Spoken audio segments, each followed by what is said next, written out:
Mr. Speaker, I'm proud we're spending more on defence than any time since the last Labour government. The Strategic Defence Review is back the biggest sustained increase in defence spending since the Cold War. That's £270 billion this Parliament, making defence an engine of growth. That is a stark contrast. Ben Wallace, the longest-serving Conservative Defence Secretary, openly admitted that under their watch our armed forces were hollowed out. Order.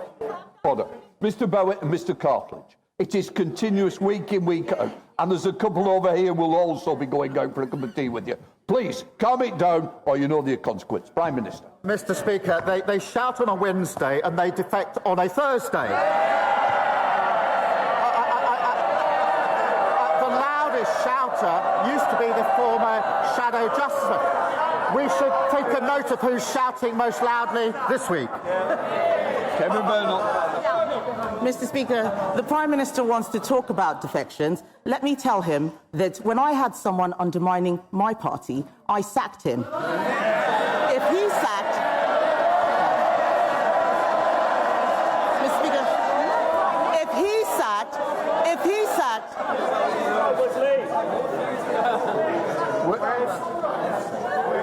We're going to get through this Prime Minister's questions. I want to hear the Leader of the Opposition and I want to hear the Prime Minister. Those who don't may leave the chamber. Can we bet? Mr. Speaker, we all know that if he sacked everyone undermining his party, his front bench would be empty. But these questions I'm asking, these questions, well, jokes aside, these questions are about our national interest. These questions are about our national interest. We support our armed forces in every possible way. Later today, my party will vote to protect our veterans from unfair prosecution. He is ordering his MPs to vote against them. In our national interest, and for the sake of all the brave people in the armed forces, past, present and future, will the Prime Minister do the right thing and vote in support of our veterans, not against them? Mr. Speaker, she's claiming strength. She read the guy's defection letter and then at that point decided to sack him. What was she going to do? Correct the typos and give it back to him?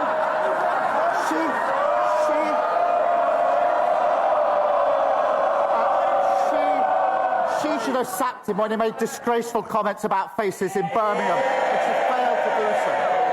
And she smiles, saying it's a good thing she's cleared out, a good thing there's fewer Tory MPs. The rest of the country agrees with her completely in relation to that. On the question of veterans' protection, under the last government, they passed legislation which was struck down, leaving our veterans utterly exposed. We're putting in place proper measures to protect them. Mr. Speaker, the Prime Minister wants to talk about leadership. Three of his own cabinet ministers told the Times on Saturday that he needed to learn from me. Order! I'll tell you now, I'm having no more. Do we understand each other? Thank you. Thank you, Mr. Speaker. But back to the national interest. Instead of acting in it, Mr. Speaker, the Prime Minister just tries to get through the day. On the Chinese spy hub embassy, he's too weak. On Chagos, he's too weak. On funding for the armed forces, he's too weak. On protecting our veterans from prosecution, he's too weak. Yes. Mr. Speaker, I will support the Prime Minister when he does the right thing. But time after time, this Prime Minister has done the wrong thing for our country. Isn't the truth that he is too weak to stand up for our national interest? Prime Minister. Mr. Speaker, I've spent the week working with our NATO allies to protect our national security and ensure we have unity in NATO. That's a matter of national importance. She's utterly failed to rise to the occasion and show the solidarity she could have shown in this House.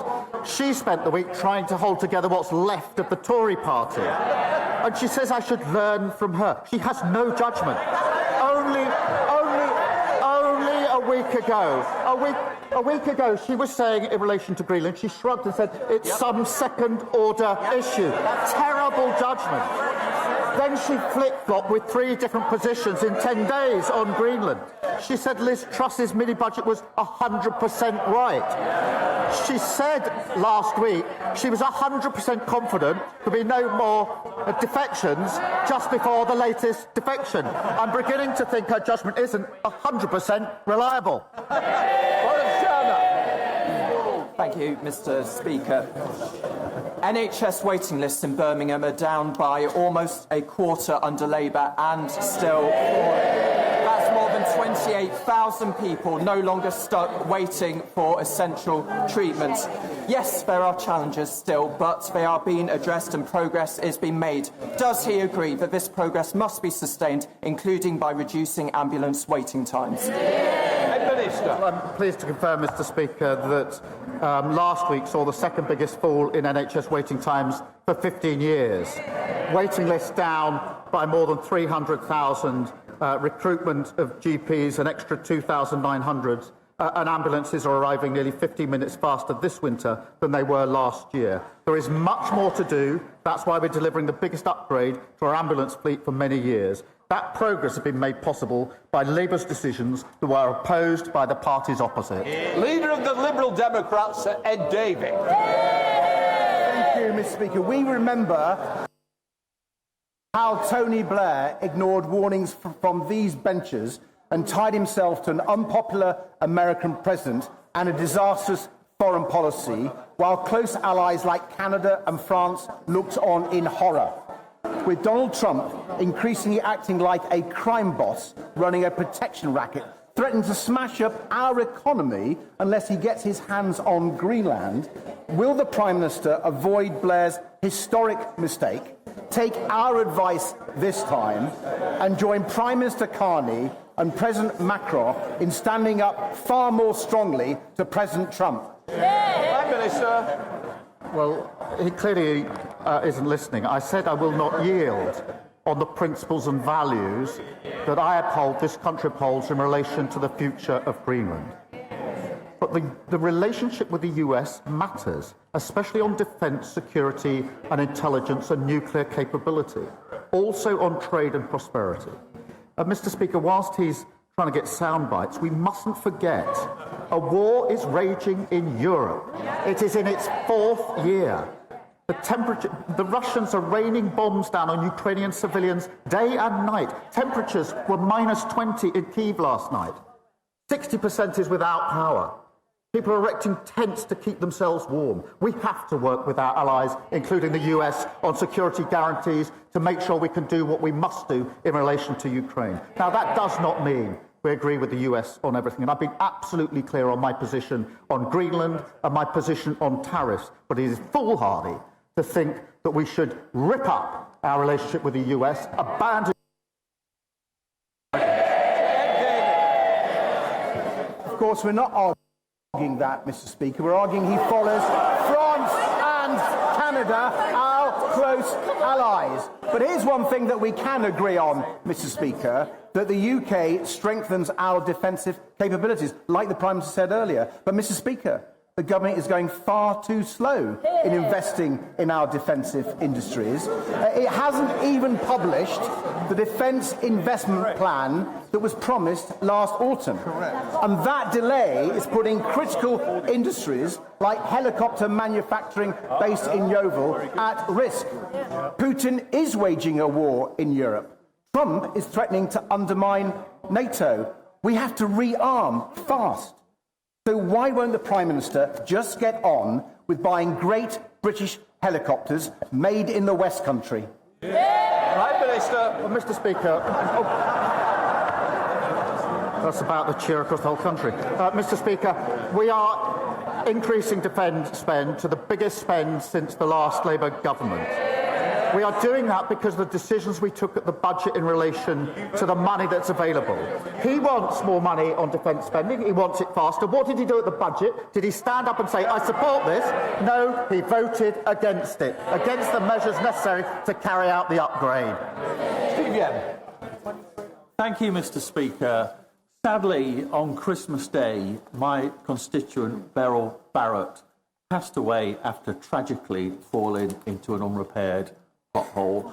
and I'm sure the whole House will wish to share my condolences with the family.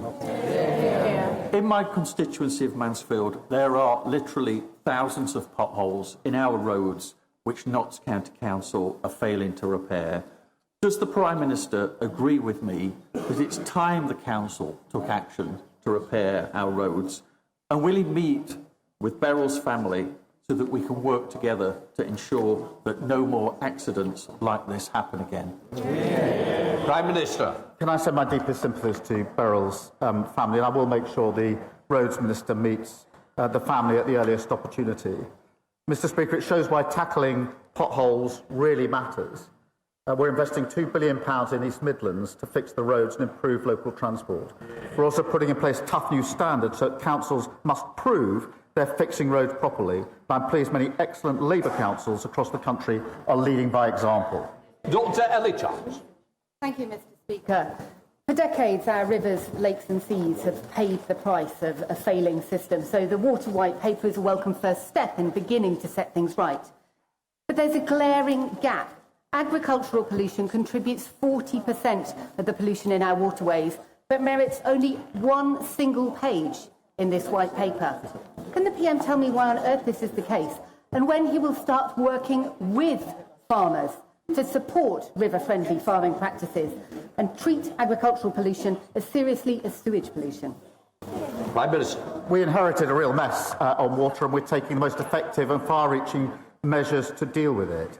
But I have to say, as someone who stood to lead her party, I wonder what she makes of how her leader is responding to this global uncertainty. Because what he's saying is this is the time, this is the moment to withdraw from NATO.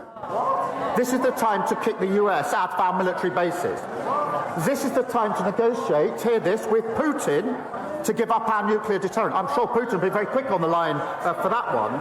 It's as reckless and irresponsible as their plan to legalise heroin and crack cocaine. That's the Green Party now, high on drugs, soft on Putin. Can I just say, we don't ask opposition questions that come into the Prime Minister, not the other way around. Right, let us move on. Douglas McAllister. Thank you, Mr. Speaker. Western Bartonshire is set to benefit from record UK Labour government investment.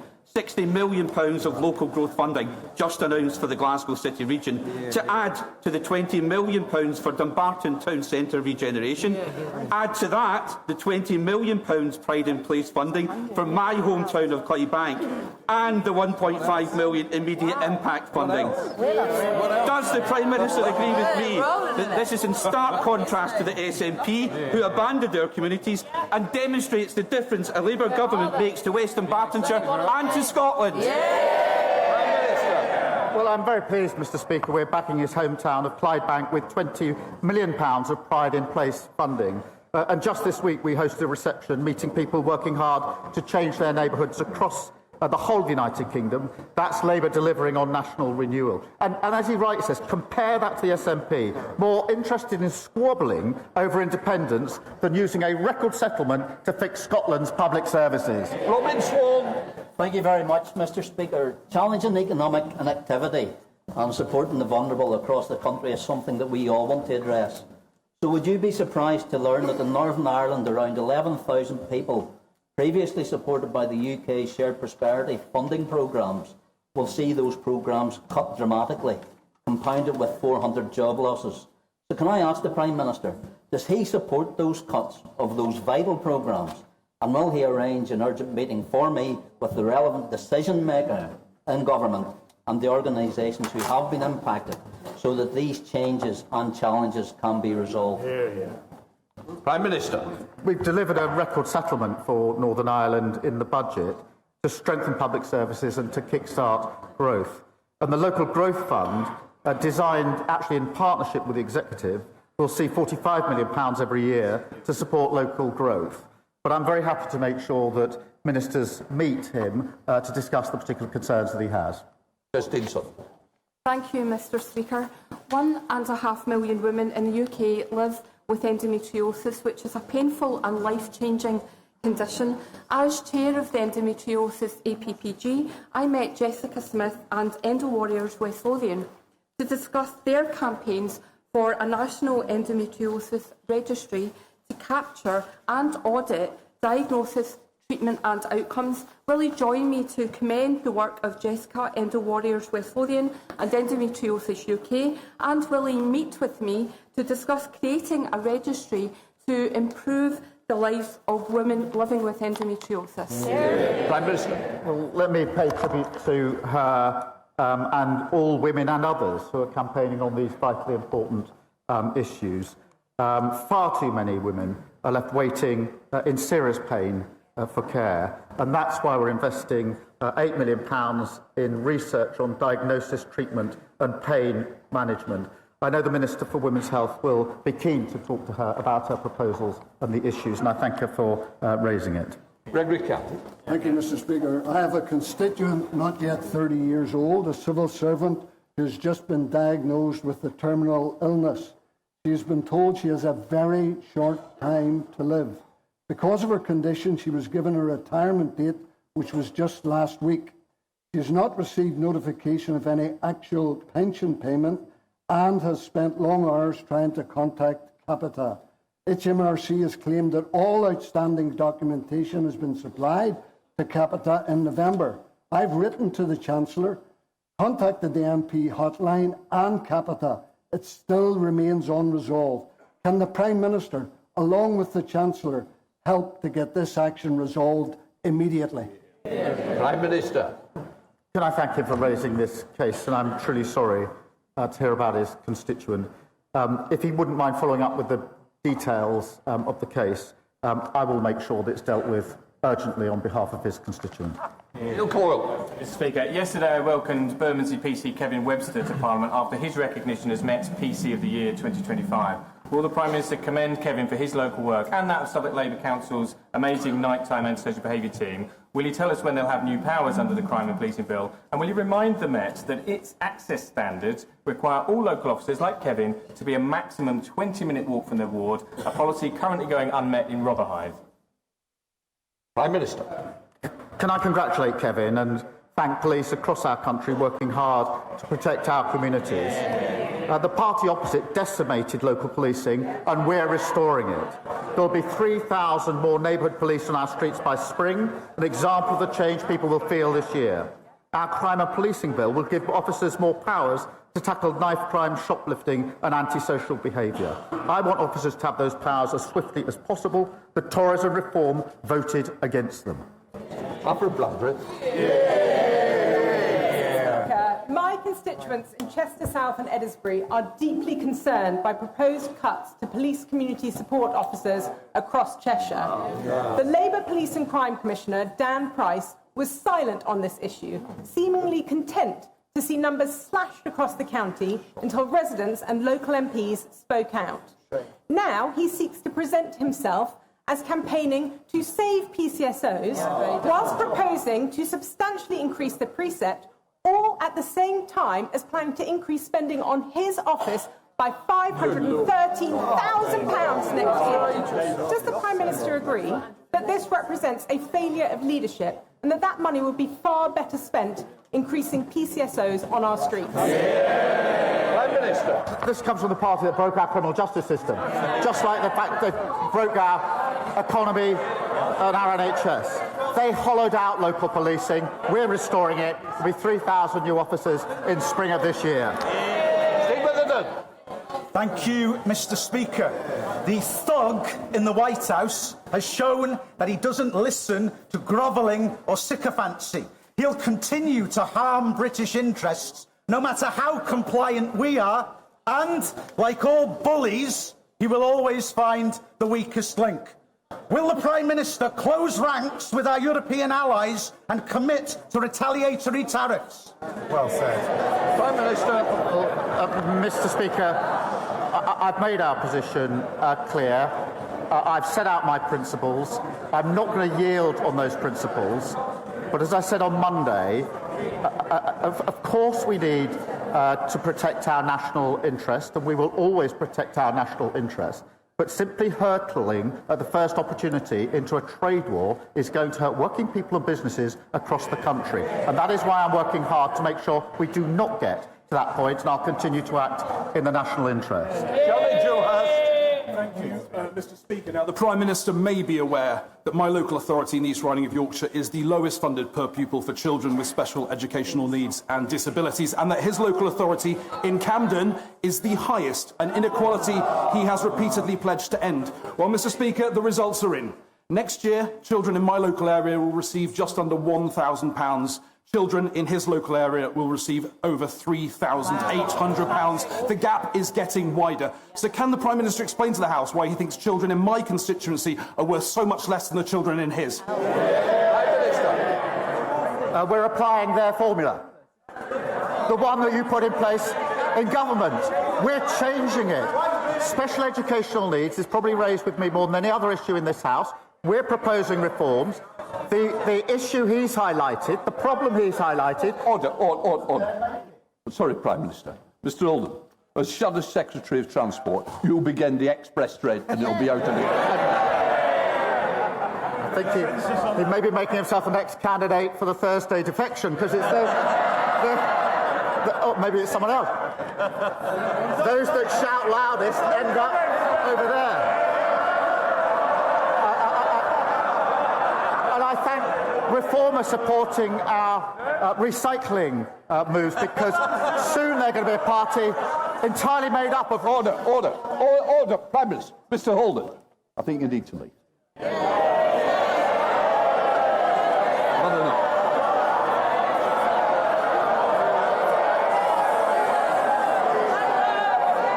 Prime Minister. OK, Rebecca Long-Bailey. Thank you, Mr Speaker. Police officers in Greater Manchester are facing exceptional pressures as they work to keep our communities safe from horrific terror threats, hate crime, organised crime and regular mass large-scale protests. But despite this, GMP received the second lowest percentage funding increase of any police force under the provisional settlement, leaving it £12 million worse off.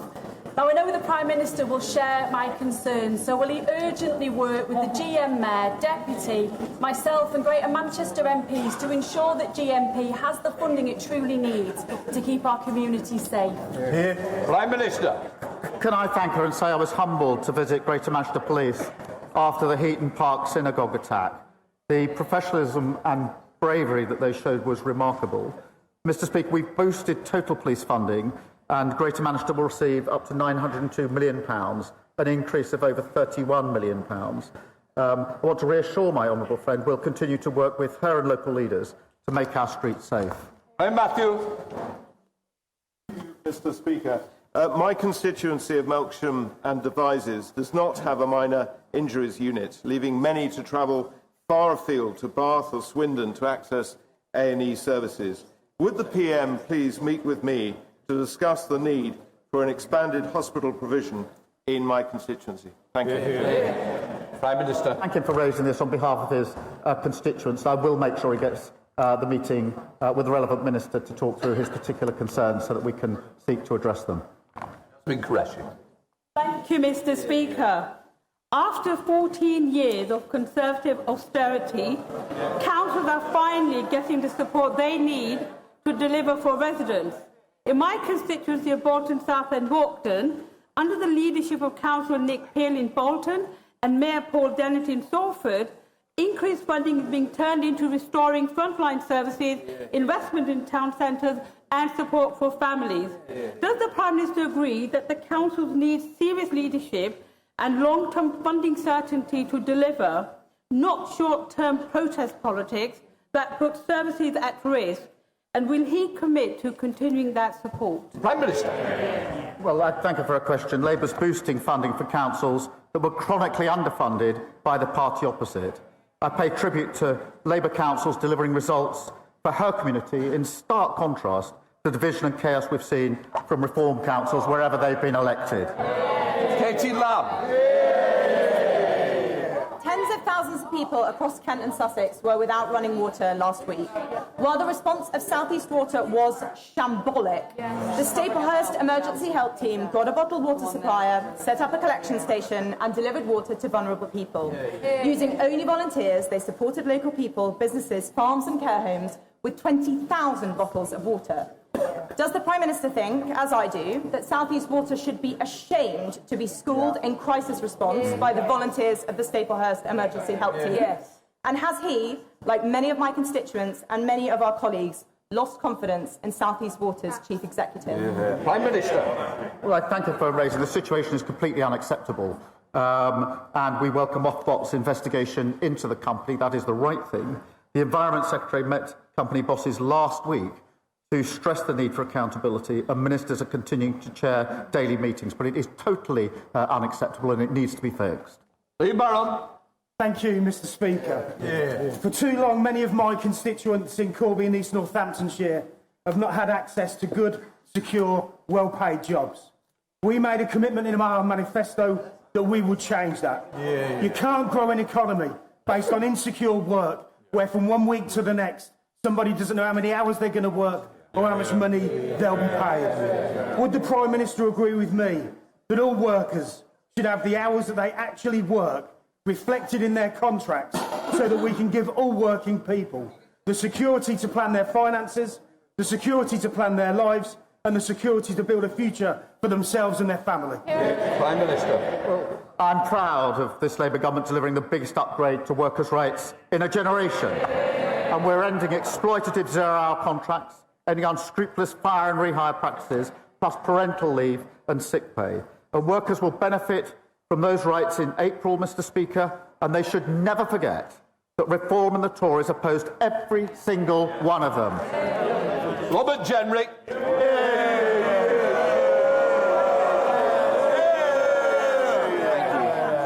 Mr. Speaker, one of the last meetings that I took as Shadow Justice Secretary was with the parents of Lenny Scott.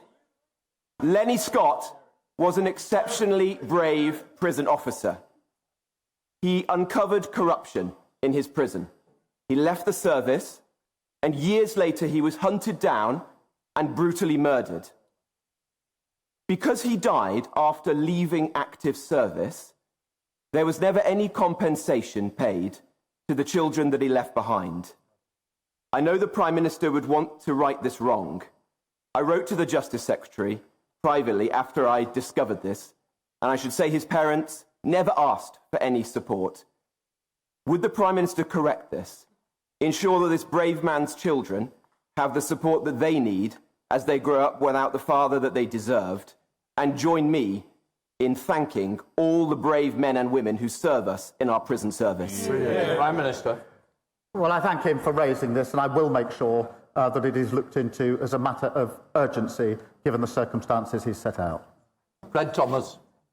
Thank you, Mr. Speaker. I strongly welcome the government's decision to consult on introducing a social media ban for under-16s. Something, Mr. Speaker, that the Tories didn't do in office, and they didn't even support until last week. But the average 12-year-old now spends 29 hours a week on a smartphone, whilst more than 500 children a day are being referred to mental health services for anxiety. These stats are not unrelated. Parents, teachers and members across these benches can see the damage that social media is doing to our young, developing minds every single day. Does the Prime Minister agree that the scale of harm demands swift action and that this consultation must lead to timely decisions? Prime Minister. Mr. Speaker, this is an issue of real concern to parents. As a father of two teenage children, I know just how much concern it is. That is why we will have a consultation to look at expert and international evidence to get this right, and we will respond by the summer. And that includes looking at the question of the age that children can access social media and restriction on addictive features. I'm also concerned, as is the Education Secretary, about the screen time use for those under the age of 5. So we'll look at all of those issues and make sure that Ofsted checks enforcement of bans during schools. Mr. Speaker, the Bertie Arms is a fantastic family pub, but because of the Chancellor's tax raid on local business, they face a 2,000% increase in their business rates by 2029. That means the Treasury will lose £200,000 in tax take, and Uffington will lose the heart of its community. Now, the Prime Minister promised not to put up taxes on working people, so how does he justify a 2,000% tax attack on working family businesses like this pub? Prime Minister. Well, Mr. Speaker, we're working with the sector to put in the necessary support, but I would remind her that 7,000 pubs closed on their watch, and she didn't say a word about it. Alice MacDonald. Thank you very much, Mr. Speaker. Norfolk is a dental desert causing real suffering for my constituents. I welcome government action so far, including 21,000 extra urgent emergency appointments. But we are the only region without a dental school. The University of East Anglia is ready to open one. Could the Prime Minister set out what more we will do as a government to tackle the dentistry crisis?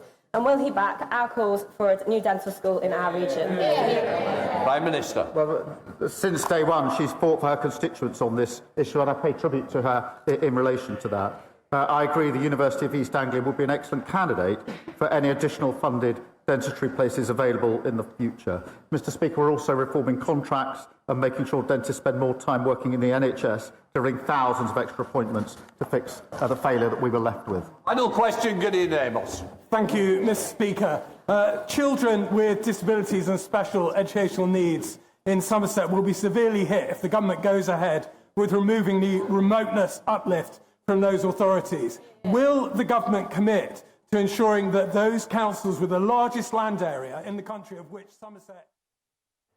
Right, we just brought to you, of course, live footage from the United Kingdom, London, where we are tracking the Prime Minister's questions. Now we're being joined by international correspondent, Afia, to give us more insights about this Prime Minister question. Afia, please, can you tell us, what more can you tell us about this question for the Prime Minister, which is ongoing at the moment?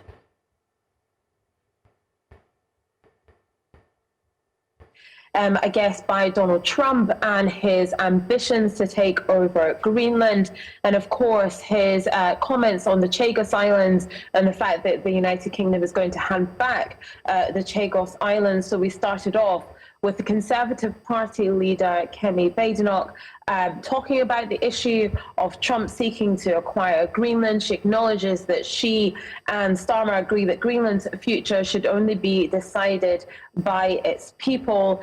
Keir Starmer reiterated that at the top of PMQs, and he said, "I will not yield. Britain will not yield on our principles and values about the future of Greenland under threats of tariffs." He also says the Prime Minister of Denmark will be visiting the UK tomorrow for bilateral talks.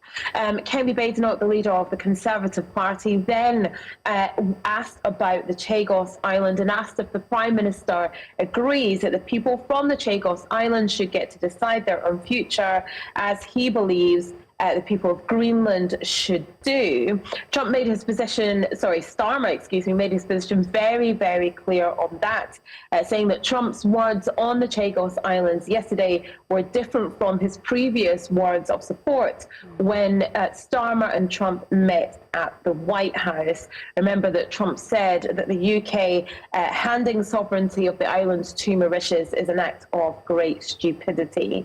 Starmer also went on to say that Trump wants him to yield on his position, and he's not going to do so. And he also said that he was surprised that Kemi Badenoch has jumped on the bandwagon and chosen opportunism over the UK's national interest. All right, thank you, Afia Hagen there, our international correspondent from the United Kingdom, senior international correspondent. We will bring you more about this Prime Minister question on our subsequent bulletin. Thank you so much, Afia.